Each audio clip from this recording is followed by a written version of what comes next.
Amém. Paz, irmãos. Mateus capítulo 10. Mateus capítulo 10.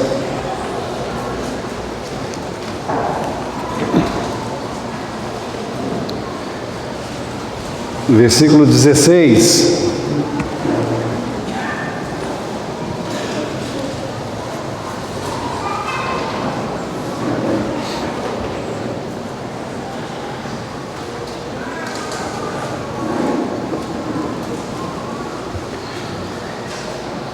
Eis que vos envio como ovelhas ao meio de lobos. Portanto, sede prudentes como as serpentes e simples como as pombas. Então aqui o Senhor está nos comparando a ovelhas. E o Senhor está comparando o nosso ambiente, as pessoas que convivem conosco, como lobos.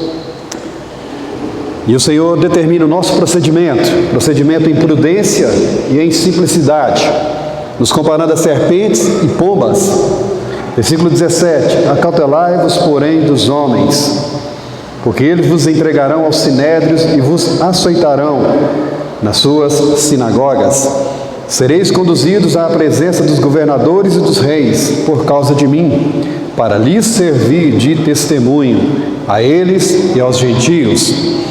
Então o Senhor nos considera ovelhas, mas diz qual a nossa função: testemunhar.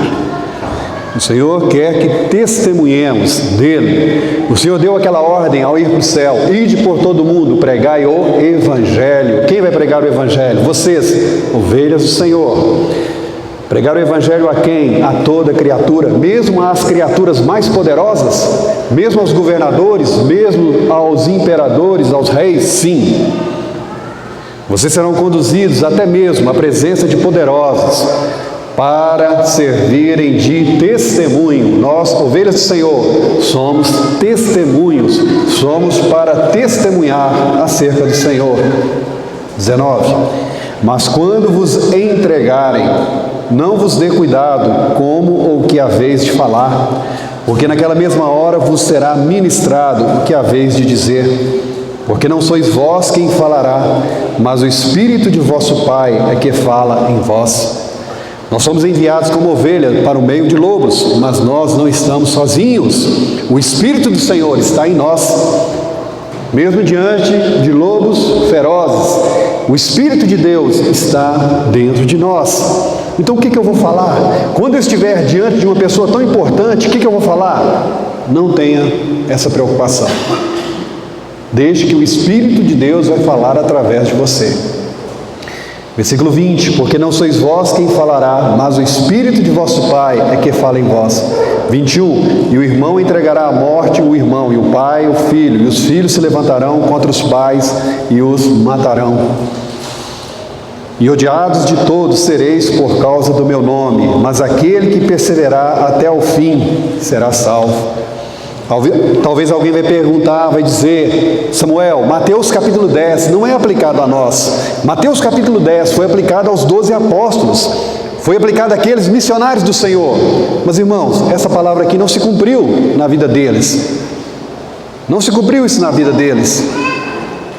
Um irmão entregará à morte o irmão, o pai e o filho, sereis odiados de todos.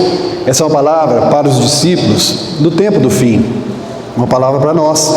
Aquele que perseverar até o fim, uma palavra para aqueles que perseverarem até o fim. Então essa palavra de Mateus 10 é também para nós, não apenas para os apóstolos. Essa é uma palavra dada a nós. Os apóstolos foram ovelhas do Senhor no seu tempo, testemunharam do Senhor no seu tempo, mas hoje, quais ovelhas testemunharão do Senhor? Quais ovelhas diante dos lobos falarão das coisas de Deus? Nós. Versículo 23: quando, pois, vos perseguirem nessa cidade, fugi para outra, porque em verdade vos digo que não acabareis de percorrer as cidades de Israel, sem que venha o Filho do Homem.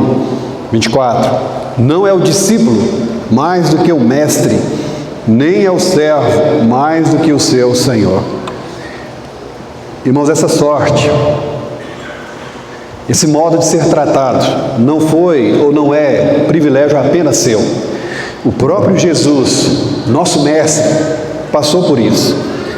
Então nós somos chamados a ser iguais ao nosso mestre. Se Jesus passou por isso, eu também, ovelha de Jesus, devo passar. Eu também, discípulo de Jesus, eu que aprendo com Jesus, também estou sujeito a passar. Basta ao discípulo ser como seu mestre. Então basta que eu receba o mesmo tratamento que Jesus recebeu. Versículo 25: basta ao discípulo ser como seu mestre, e ao servo ser como seu senhor. Sabemos muito bem quem é o nosso mestre e quem é o nosso senhor. Nós não somos mestres, somos alunos, somos discípulos. Nós não somos senhores, somos servos. E quando fazemos tudo que nos foi ordenado, nós reconhecemos a nós mesmos como servos inúteis. 25, parte B. Se chamaram Beelzebu ao pai de família, quanto mais aos seus domésticos? Se a Jesus maltrataram, se difamaram Jesus, se até mesmo lhe atribuíram o título de trabalhar por Beelzebu, quanto mais a nós, irmãos. Se, em uma atitude ofensiva, mudam o nome de Jesus, colocam-lhe a pecha de Beelzebu, quanto mais a nós. Querem nos afrontar, e de fato nos afrontam, mudando a nossa identidade, querendo mudar a nossa identidade, querendo mudar o modo como somos chamados. Se somos chamados pelo nome de Deus, passam a nos chamar pelo nome de diabo. Passam até mesmo a nos considerar como servos do maligno. Mas se isso aconteceu com o pai, com o principal, por que não aconteceria com os domésticos?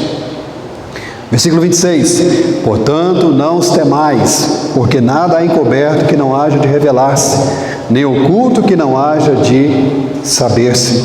Então, em toda essa situação, mesmo se estivermos diante de lobos, diz a palavra do Senhor, não temam. Vocês, como ovelhas do Senhor, não tenham medo. Não tenham medo mesmo daquilo que está encoberto, mesmo das tramas, das armadilhas, das ciladas que podem ser preparadas para vocês. Não tenham medo, não temais. Versículo 27.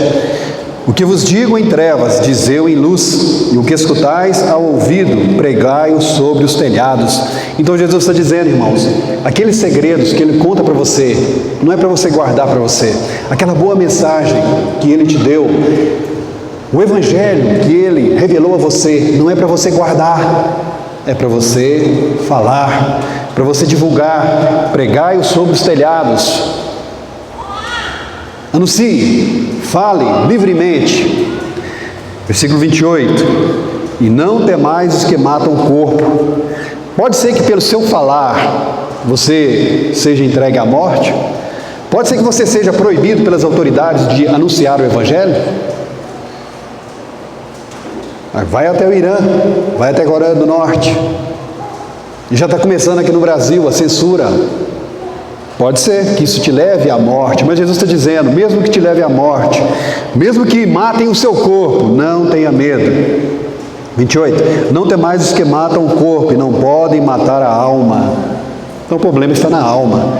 O problema está em você conservar pura a sua alma, você conservar a sua alma justa, reta, para com Deus. Temei antes aquele que pode fazer perecer no inferno a alma e o corpo. 29. Não se vendem 2 passarinhos por um ceitil, e nenhum deles cairá em terra sem a vontade de vosso Pai. Então, naqueles dias de Jesus, irmãos, os passarinhos valiam muito pouco. Até mesmo um passarinho valia metade de uma pequena moedinha. Uma pequena moedinha dava para levar 2 passarinhos. Aqui Jesus então nos compara ao passarinho. Já nos comparou a ovelhas, já nos comparou a pombas, agora nos compara ao passarinho. Um passarinho que vale muito pouco. Versículo 32. Versículo 31, perdão.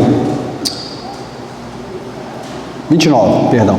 Não se vendem 2 passarinhos por um ceitil, e nenhum deles cairá em terra sem a vontade de vosso Pai. Ou seja, mesmo um passarinho que vale tão pouco, ele está debaixo da vontade do Pai. A vontade do Pai conhece aquele passarinho. Aquele passarinho não passa despercebido do Pai Celestial. Mesmo aquele passarinho que foi logo ali, nasceu, viveu 2 dias, veio o gatinho, comeu ele. Até aquele passarinho que serviu de alimento para o gatinho estava na memória do Pai. Versículo 30. E até mesmo os cabelos da vossa cabeça estão todos contados. 31. Não temais. O Senhor fala várias vezes, irmãos, acerca do medo. Reforça novamente, não tenha medo, não tenha medo. Você está vivendo no meio a uma alcateia, num ambiente contrário. Às vezes até mesmo nadando contra a maré. Mas por várias vezes Jesus diz: não tenha medo, não tenha medo, não tenha medo. 31. Não temais, pois mais valeis vós do que muitos passarinhos. Portanto, qualquer que me confessar diante dos homens, eu confessarei diante de meu Pai que está nos céus. Não tenha medo. Medo de quê? De abrir os lábios, medo de pregar, medo de proclamar o Evangelho. Não tenha medo. Isso está envolvido. Isso envolve a sua confissão do nome do Senhor. Se você ficar calado, é como se você está negando o nome do Senhor. Eu vou ficar calado, não vou incomodar ninguém. Mas você está tendo prejuízo com isso. Jesus está dizendo, 32, qualquer que me confessar diante dos homens, eu confessarei diante de meu Pai que está nos céus. 33, mas qualquer que me negar diante dos homens, eu negarei também diante de meu Pai que está nos céus. 34, não cuideis que vim trazer a paz à terra. Às vezes nós ficamos calados porque nós não queremos trazer confusão. Não queremos trazer problema no nosso ambiente de trabalho, com os nossos amigos. Se eu falar de Jesus, vai ser uma guerra. Se eu trazer o nome de Cristo lá na minha casa, vai ser mau problema. Porque você está enganado. Você acha que tem que viver em paz. Não tem que viver em paz. Jesus está dizendo, não pensem que eu vim trazer a terra, paz à terra. Se você confessar o nome do Senhor, levar a guerra, fique com o nome do Senhor. Não prefira a paz a negar o nome do Senhor.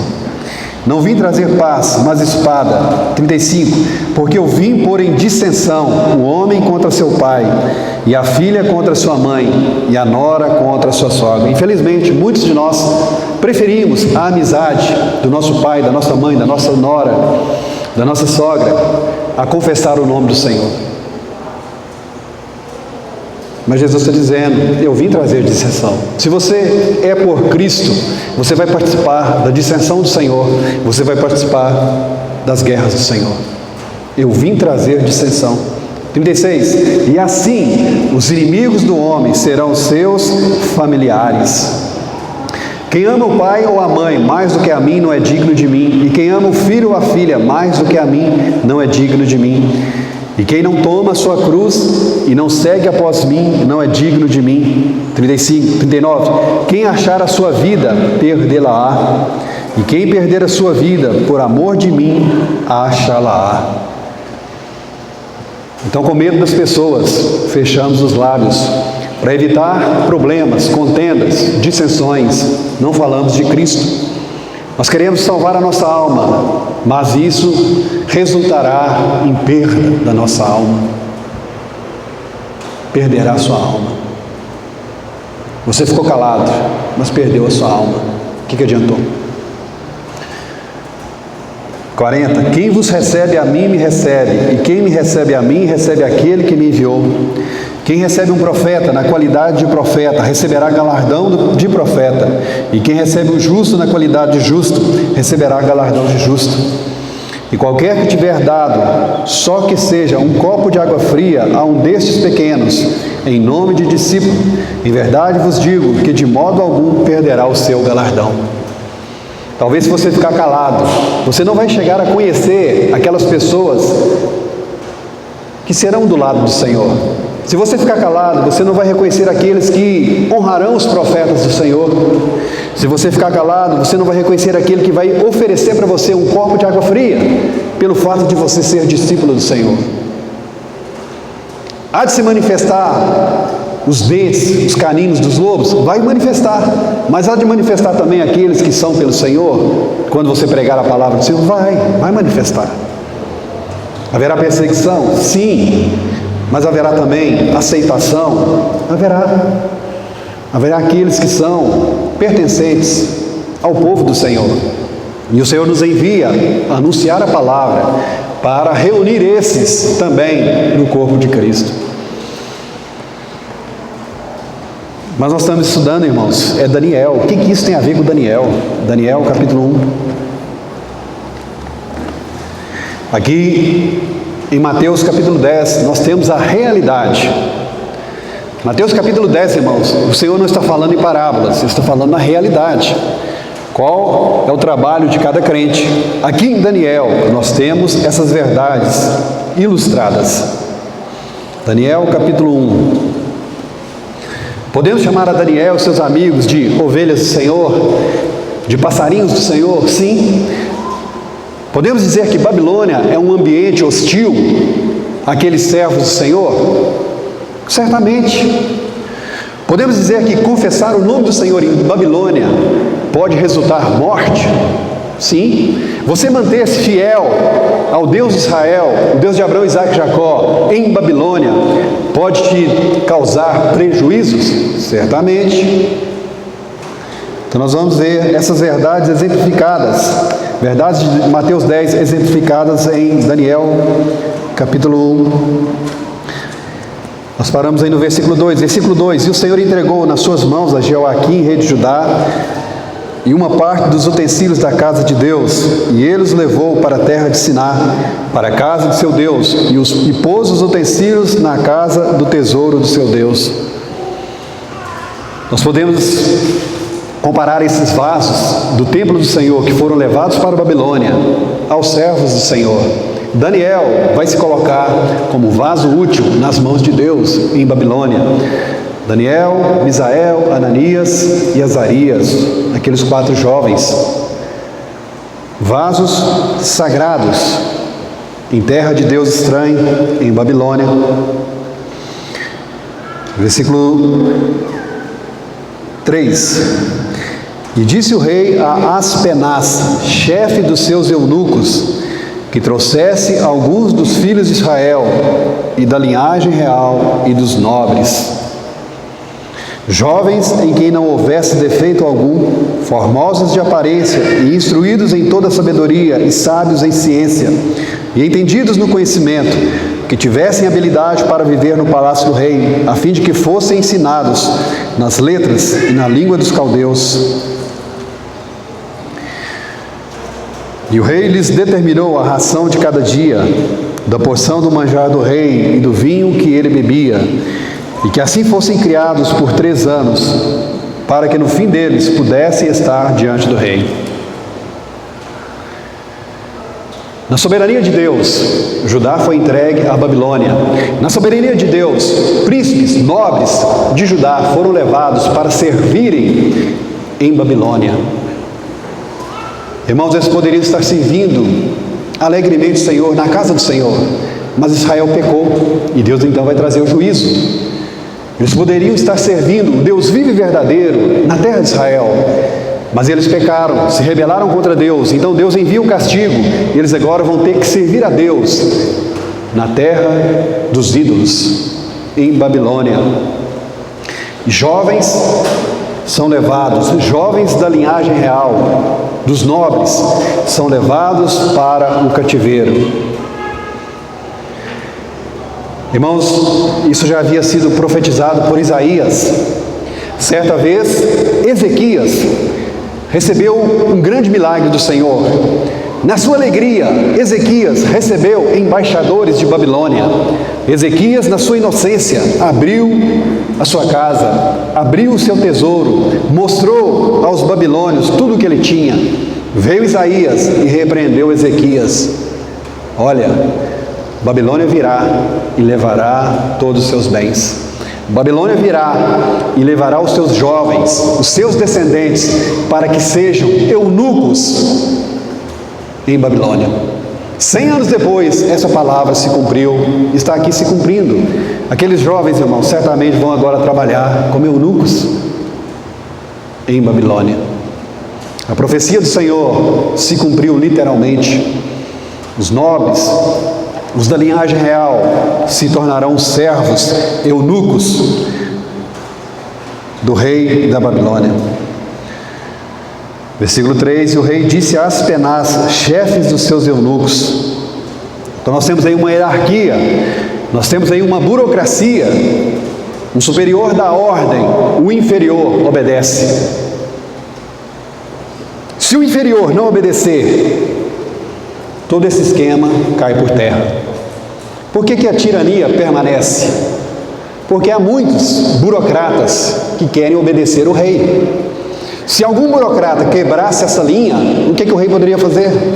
Nada. Há muita ilegalidade cometida no serviço público, porque muitos cometem ilegalidade. Não há aqueles que são dispostos a desobedecer a ordem do rei. Aspenaz vai seguir a ordem do rei. Nabucodonosor, irmãos, estabelece os critérios. Que tipo de jovem ele quer na corte? Que tipo de jovem serve para o serviço real? Versículo 4: jovens em que não houvesse defeito algum, formosos de aparência e instruídos em toda sabedoria, sábios em ciência e entendidos no conhecimento, e que tivessem habilidade para viver no palácio do rei, a fim de que fossem ensinados nas letras e na língua dos caldeus. Parece que esse rei está buscando, é um genro. Parece que aqui é o desejo de toda mãe. Quem vai casar com minha filhinha? Quem vai casar com minha princesinha? Que tipo de jovem que eu quero que case? Com aquela de quem eu tive tanto trabalho. Que tipo de genro uma sogra está procurando? É isso aqui, ó, um genro perfeito. Ou um vendedor de uma boutique. Se você tem uma boutique, procure pessoas nessas qualificações aqui. Se você não vender muita roupa, você vai ter muita visita lá na sua loja. Mas o rei buscava esse tipo de jovem, pessoas sem defeito, pessoas instruídas, pessoas inteligentes, pessoas capazes de aprender. Na verdade, ele está fazendo aqui, irmãos, o verdadeiro vestibular. Além de aparências, além de critérios físicos, também critérios mentais. E o Aspenaz, então, tinha que fazer essa seleção. Então, aquilo, irmãos, que outrora deveria ser oferecido para o Senhor, lá em Judá, agora está sendo oferecido em Babilônia, para o serviço de Babilônia. Que vergonha, que triste, quando os vasos consagrados do Senhor se dedicam ao serviço mundano, ao serviço do mundo, deixam a glória de Deus para servirem o mundo. E esse foi um desafio de todo judeu, do judeu que foi esparramado. Irmãos, anos atrás, antes de Jeoaquim, a Assíria veio e esparramou as 10 tribos de Israel por todo o mundo, por vários lugares do mundo. Hoje eles recebem o título de as 10 tribos perdidas. Depois, anos depois, agora, no ano 600, veio Babilônia e pega as 2 tribos restantes, Benjamim e Judá, e leva para a Babilônia. E esses judeus que foram esparramados, agora tem uma tentação. A tentação é de eles se conformarem, de eles assimilarem a cultura daquelas terras. a cultura daquelas gentes. Irmãos, Jesus Cristo diz: eis que eu envio vocês como ovelhas para o meio de lobos. A tentação deles, judeus, seriam se tornarem babilônicos. A nossa tentação, enquanto estamos nesse mundo, é deixarmos essa natureza de Cordeiro, essa natureza de Jesus, Cordeiro de Deus, e imitarmos os mundanos e nos tornarmos semelhantes aos lobos. Essa é a tentação, esse é o perigo. E esse é o perigo que Daniel e seus amigos vão confrontar.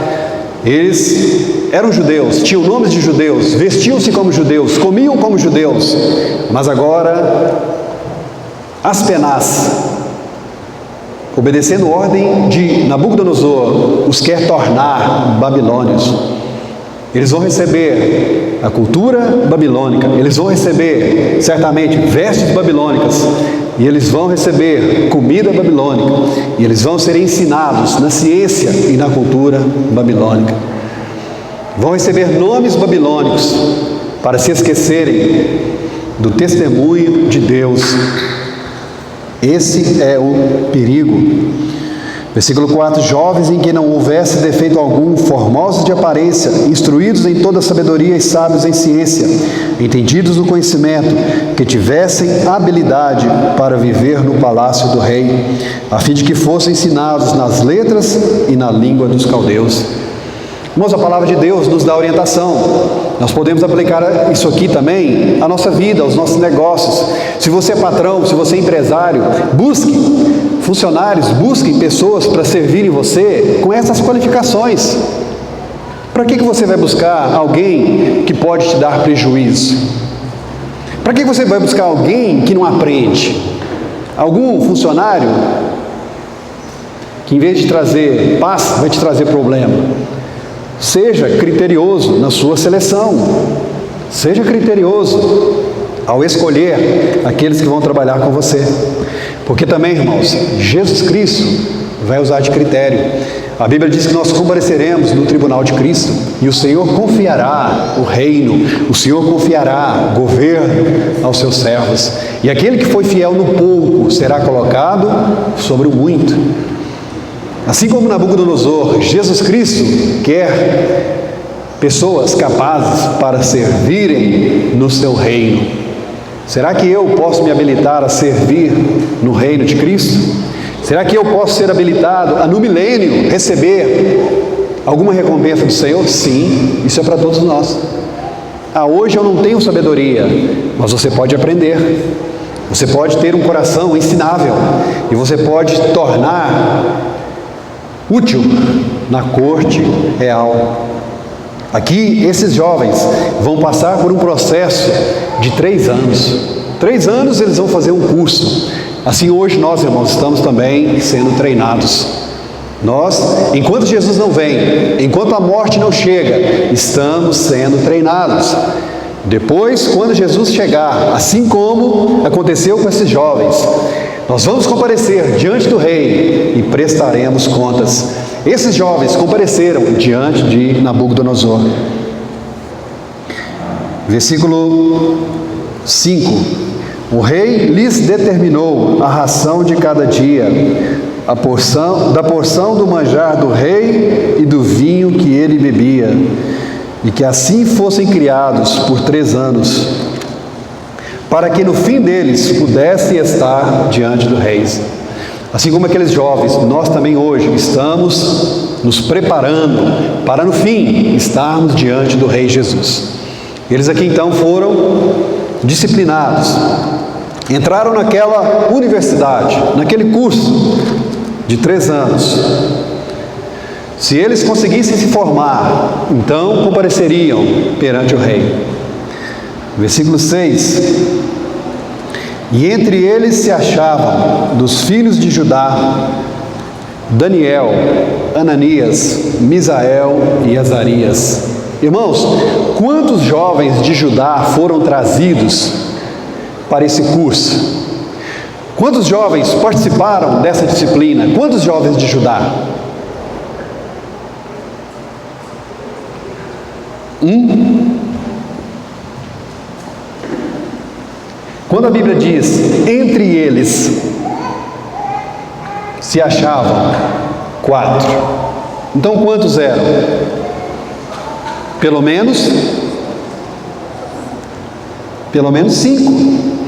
Jovens da linhagem real, jovens, príncipes de Judá, que estavam ali, diante de Aspenaz, participando daquele treinamento. Foram mais do que 4. Aqui não diz quantos, mas mesmo daqueles, dentre Judá, só 4 se destacaram. 4 se mantiveram na sua identidade. E entre eles se achavam, dos filhos de Judá, Daniel, Ananias, Misael e Azarias. Irmãos, a palavra de Deus diz que mesmo os passarinhos que caem, eles estão na memória de Deus. Até mesmo os fios dos nossos cabelos estão contados. Deus nos conhece. Deus conhece esse passarinho, essa ovelha que foi levada lá para a Babilônia. Deus os conhece pelo nome: Daniel, Ananias, Misael, Azarias. Deus conhece a sua situação. Deus conhece o seu nome. Deus te conhece por nome. Mas eu estou aqui em Babilônia, longe do templo, longe do testemunho do Senhor, longe dos meus pais, numa cultura estranha, tendo a proposta de comer outras comidas, aprender outra língua, outra cultura. Mas Deus te conhece pelo nome. Entre eles se achavam, dos filhos de Judá, Daniel. Daniel significa: Deus é o meu juiz. Deus é o meu juiz. O que significa uma pessoa ser vela? O que significa uma pessoa ser vela? O que é vela? Quando eles falam assim, deixa de ser vela.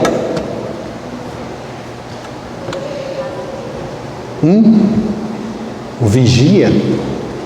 Tem um casal de namorados. Aí a sogra diz: menino mais novo, vai lá vigiar sua irmã. Mas por que, mamãe? Você desconfia da minha irmã, mamãe? Vai lá vigiar.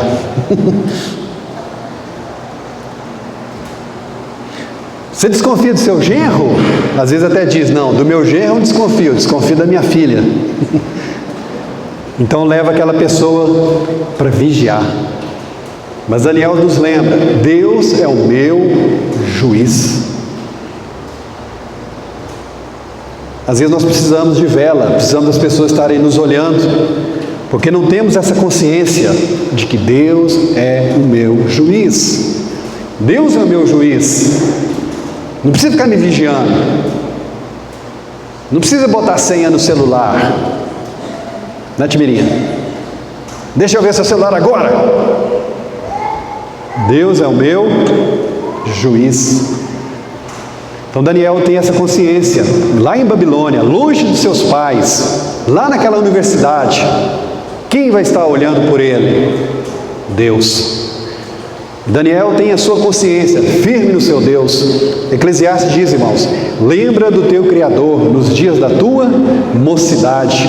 Daniel lembrou do seu Criador desde tenra mocidade, desde a adolescência.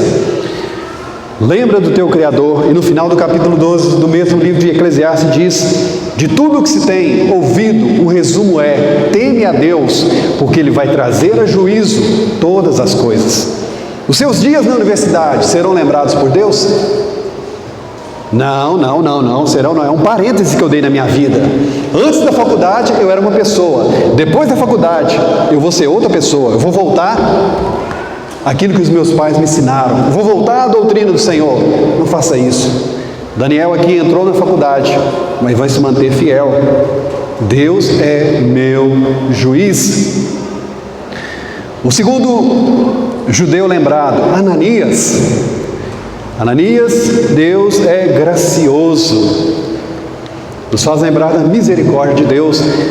Mesmo em terra de castigo, mesmo por causa do pecado dos nossos pais, Deus manifesta a sua misericórdia, a sua graça. Mesmo em meio aos lobos, mesmo em meio à perseguição, eu hei de achar graça. Deus é gracioso. Deus pode me socorrer até mesmo com um copo de água fria. Deus pode me socorrer até mesmo com uma pessoa que honra os discípulos do Senhor. Deus é gracioso. Ananias, Jeová é gracioso. Misael, quem é como Deus? Quem é como Deus? Aí você estava em Judá, servindo o Deus vivo e verdadeiro. Aí você vai lá para a Babilônia. Babilônia repleta de deuses, de ídolos. Marduk, Bel e outros deuses. Nem interessa falar os nomes. Mas quem é como Deus? Será que esse Marduk é como Deus? Ah, mas Marduk ou Bel venceu o Deus de Jeová. Não, não venceu. Nós lemos no versículo 2. Deus é que permitiu. Deus que permitiu passar essa vergonha, essa afronta. Deus que permitiu que Judá fosse derrotado. Mas quem é como Deus? Não há ninguém como Deus. Nós também temos um nome parecido, Miguel. Miguel, quem é como o Senhor? Quem é como Deus? Não há ninguém como Deus. A salvação, a solução para você e para mim está em nosso Deus. Ninguém há semelhante ao nosso Deus. Ninguém há semelhante ao nosso Deus. Irmãos, na época do anticristo, as nações proclamarão: quem é semelhante à besta? A besta receberá o poder do dragão. A besta derrotará as duas testemunhas do Senhor. Então elas serão honradas, serão glorificadas. O mundo se enganará. O mundo dirá: quem é como a besta? Aí nós vemos no capítulo 12, aparece um anjo chamado Miguel, que significa quem é como o Senhor. Besta, anticristo, não tem comparação ao Senhor. Besta, anticristo, falso profeta, não há ninguém que se compara ao nosso Deus, não há ninguém que se compara a Jesus, o verdadeiro Deus e a vida eterna. Misael, quem é como Deus? E o último judeu apresentado aí, irmãos, Azarias. Azarias significa Jeová ajuda, Jeová socorre. Quem vai me socorrer? Quem vai me ajudar? Elevo os meus olhos para os montes, de onde me virá a ajuda? Azarias nos lembra: a ajuda vem de Jeová. Jeová ajuda, o Senhor Deus ajuda.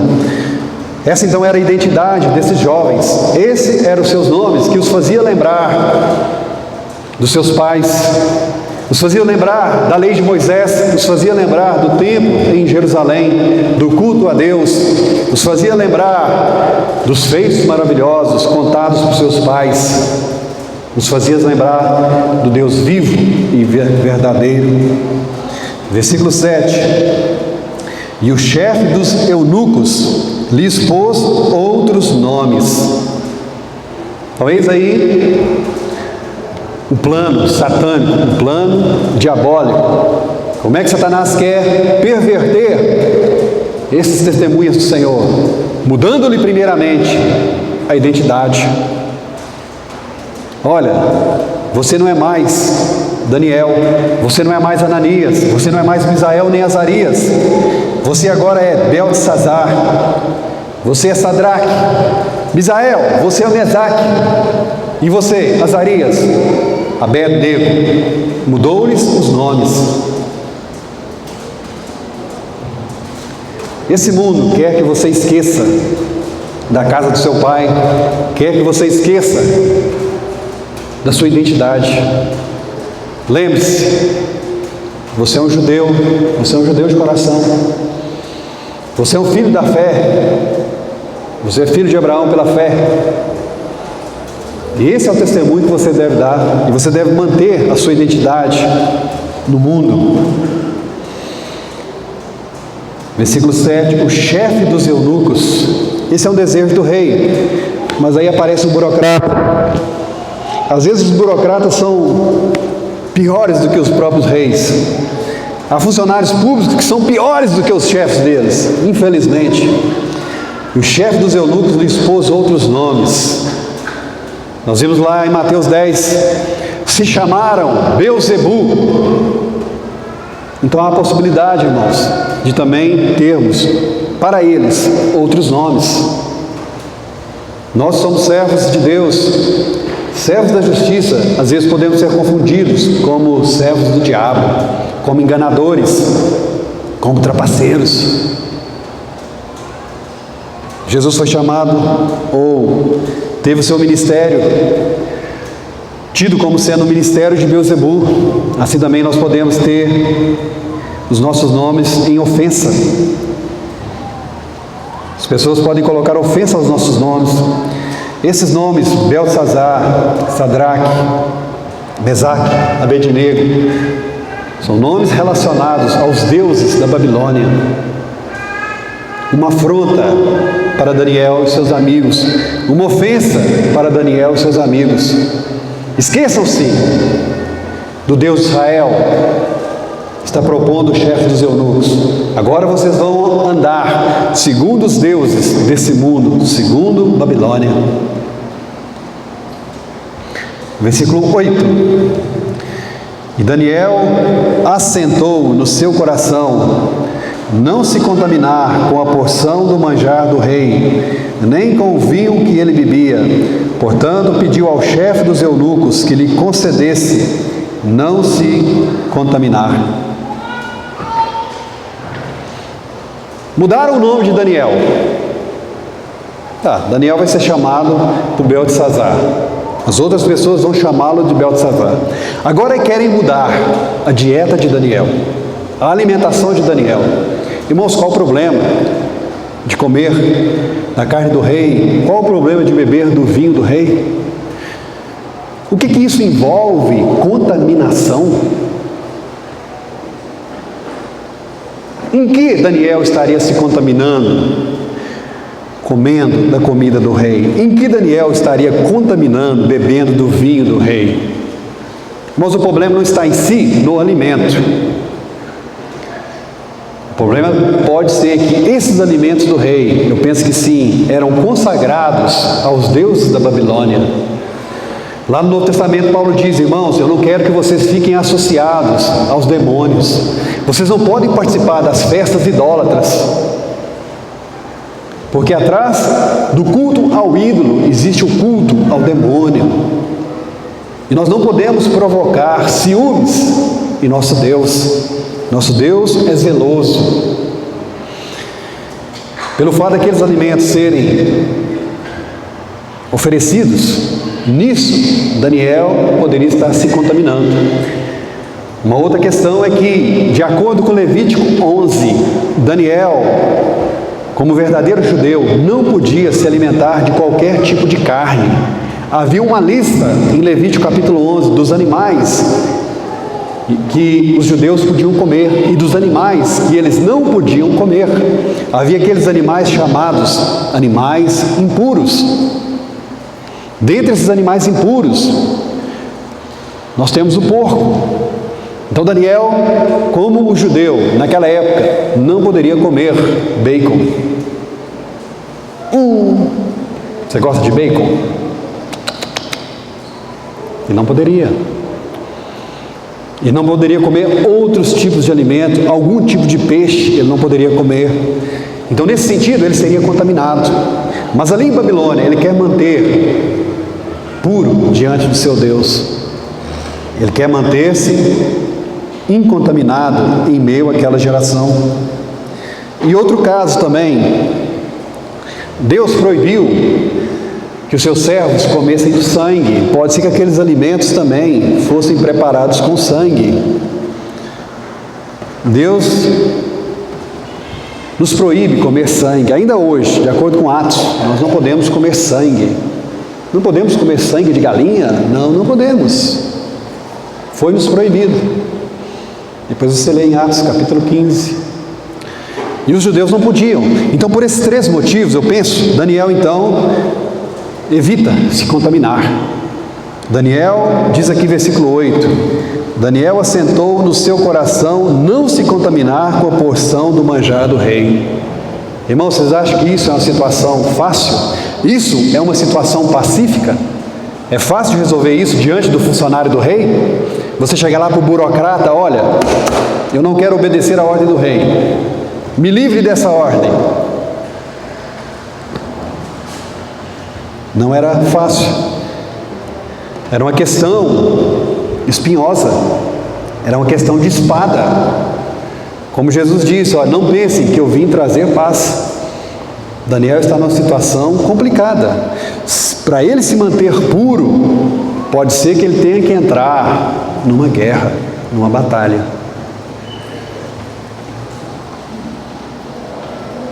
Versículo 8: E Daniel assentou no seu coração não se contaminar com a porção do manjar do rei, nem com o vinho que ele bebia. Portanto, pediu ao chefe dos eunucos que lhe concedesse não se contaminar. Então, irmãos, existe o direito de petição. Pede. Pede. Tenta. Eu não vou nem tentar. Não há essa brecha na lei. Não vou nem tentar. Se você pensar assim, os advogados não vão gostar. Os advogados querem que você tente, né? Busquem uma brecha na lei, faça uma petição. Ele propôs no coração atitude, disposição, e ele então coloca o seu plano em ação. Não basta você ter disposição, coloque em ação. Ele então pede para o Aspenaz. Pediu ao chefe dos eunucos que lhe concedesse não se contaminar. Talvez ele não veio dizendo, chegando com essas palavras, Aspenaz, eu não quero me contaminar. Não, Aspenaz vai entender o que é isso. Ele vai usar palavras de sabedoria. Olha, eu gostaria de ter uma dieta à base de legumes, à base de vegetais. Você me permite? Certamente ele não veio falando mal da comida do rei, do vinho do rei. Não veio difamando aquela comida. Mas ele pediu. Versículo 8: E Daniel assentou no seu coração não se contaminar. Irmãos, vamos para Salmo 119. Salmo 119.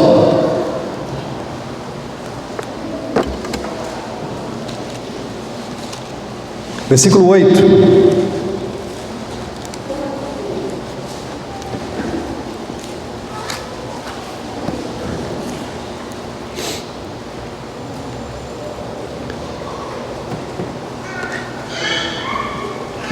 Observarei os teus estatutos, não me desampares totalmente.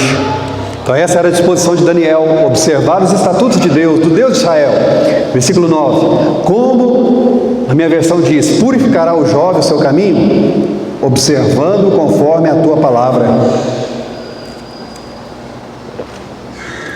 De todo o meu coração te busquei, não me deixes desviar dos teus mandamentos. Escondi a tua palavra no meu coração, para eu não pecar contra ti. Então aquele jovem foi para a universidade. Como é que ele vai se manter puro lá na universidade? Como é que Daniel vai se manter puro em seu curso? Daniel, de antemão, tem no seu coração a lei do Senhor. Daniel, de todo o coração, buscava o Deus de Israel. Daniel tinha firme disposição de não desviar dos mandamentos do Senhor. Mas o que tem a ver comer porco, comer bacon, pururuca? É isso? Longe de Israel, você está longe. Seus pais não estão nem aqui. Talvez seus pais morreram, seus pais ficaram em Judá, você está aqui sozinho, você é jovem, aproveita. Não. Daniel afirmou: o meu caminho ficará puro, o meu caminho ficará puro. E ele clama, como o salmista clamava: Senhor, não me deixes desviar dos teus mandamentos. Certamente esse era um clamor de Daniel. Não me deixes desviar dos teus mandamentos. Senhor, mas a situação exige. Eu estou rodeado de babilônicos. Todo mundo faz isso.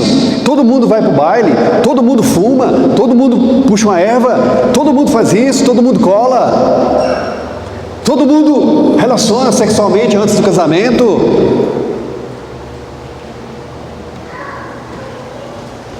Há essas tentações.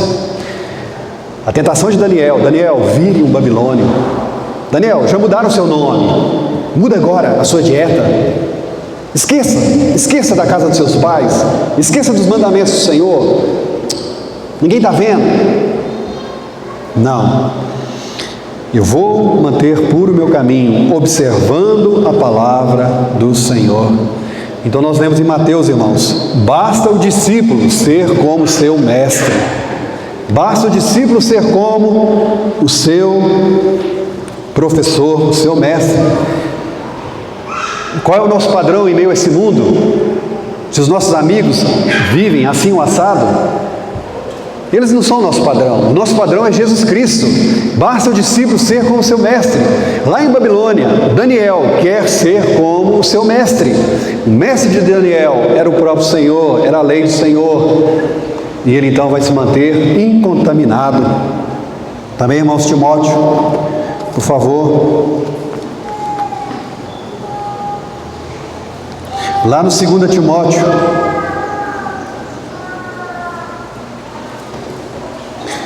Timóteo, capítulo 2, versículo 19.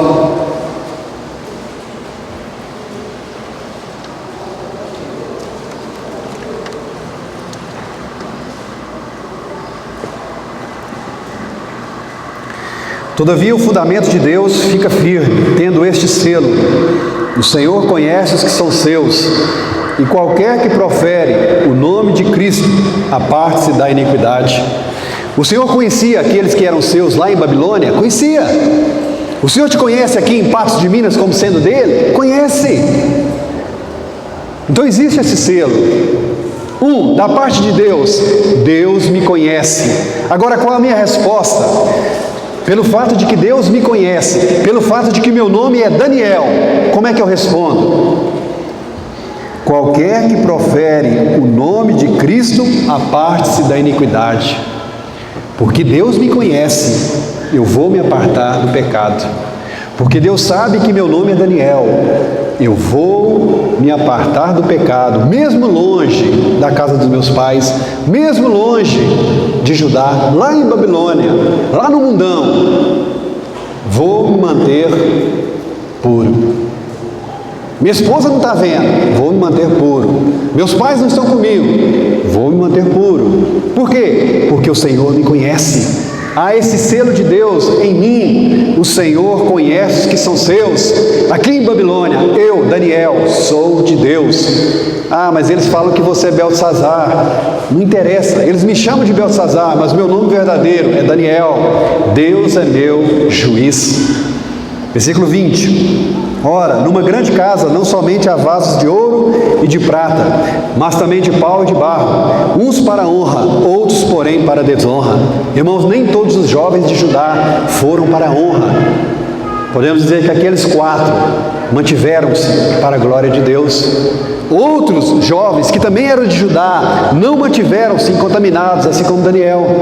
Infelizmente, serviram para desonra ao nome de Deus lá na Babilônia. Versículo 21, de sorte que alguém se purificar dessas coisas será vaso para a honra, santificado e idôneo para uso do Senhor e preparado para toda boa obra. De que adiantou Daniel se manter puro? De que adianta você se manter puro? De que adianta a sua santificação? Para que presta a sua santificação? Para que vai servir? Todo mundo está corrompendo? Todo mundo está aceitando suborno? Todo mundo está sendo infiel? Todo mundo está pecando? Só eu? De que serviu para Daniel? Daniel, como diz aqui em Timóteo, irmãos, se tornou vaso de honra, se tornou um santificado útil para o uso de Deus. Deus quer usar alguém lá em Babilônia, a quem Ele vai chamar? Daniel. Deus quer usar alguém aqui em Patos de Minas, a quem Ele vai usar? Você, que se consagra, que se santifica, que não vive no pecado. É você que Ele vai te usar, ou você vai estar preparado para ser usado. para o uso do Senhor, preparado para toda boa obra. Quando Nabucodonosor vai se achar em grande confusão, a quem ele vai recorrer? Aos seus magos, aos seus sábios, que não conseguirão socorrê-lo. Mas aí aparece Daniel, e usado por Deus, ele vai fazer uma grande obra em Babilônia, diante de Nabucodonosor.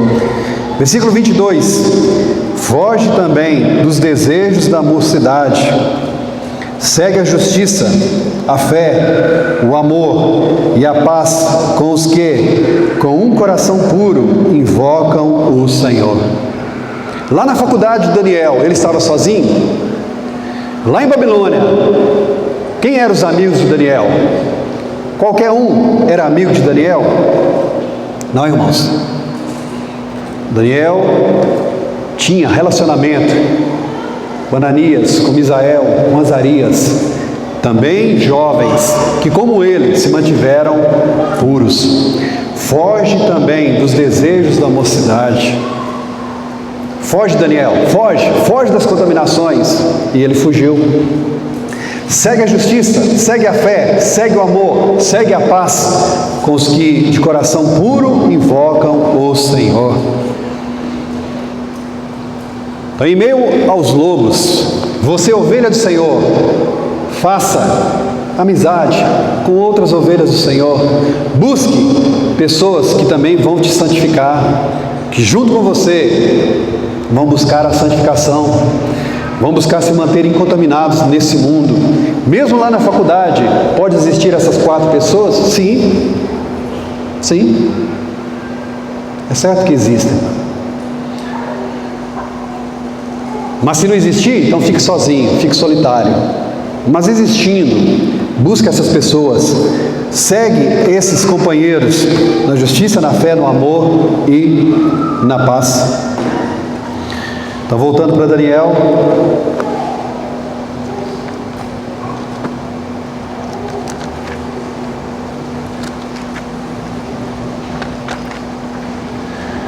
Talvez alguém lendo Timóteo pode dizer: isso que Paulo pede é impossível, isso é difícil, um jovem manter-se puro, um jovem fugir das suas paixões.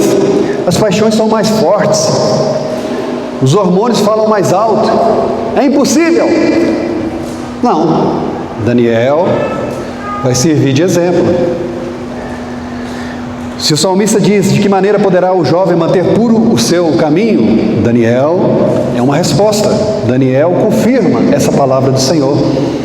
A Bíblia diz que os mandamentos do Senhor não são penosos, mas o Senhor dá provisão, o Senhor dá capacitação para guardar os seus mandamentos. O Senhor deu capacitação para Daniel e para os seus amigos. Capítulo 1 de Daniel, versículo 9. Ora, Deus deu a Daniel graça e misericórdia diante do chefe dos eunucos. Nós vamos parar por aqui.